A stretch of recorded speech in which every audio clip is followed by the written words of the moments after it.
took a look at the question again because I thought we'd gotten a little bit away from it. The question was actually about why should we trust a member of Congress to do the things that he says they're going to do when they are among the most entitled individuals in the country. That was the question.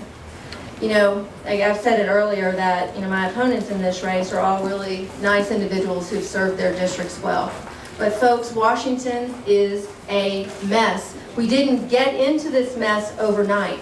Over the course of the past 20 years, we have racked up a $17 trillion budget deficit. Spending is out of control. And every step of the way, members of Congress have exempted themselves from many of the very things that they have imposed upon us as Americans.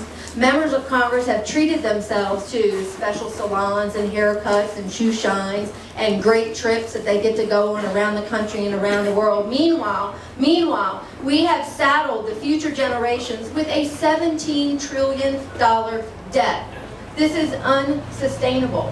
Now, my opponents in this race, they served Washington for a long time, almost 40 years altogether.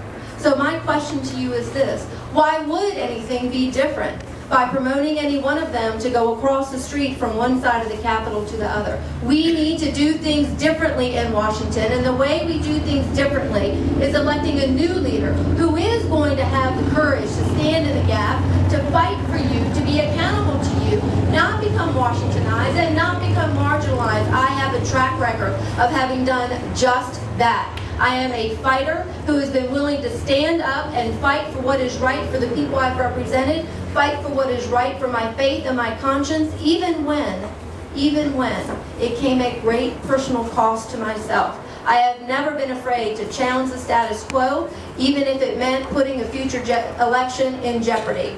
I will be your fighter, I will be your champion, and I am the individual in this race who is going to stand in the gap for you, for this country, and most importantly, for the generations to come, because we must do things differently. Thank you.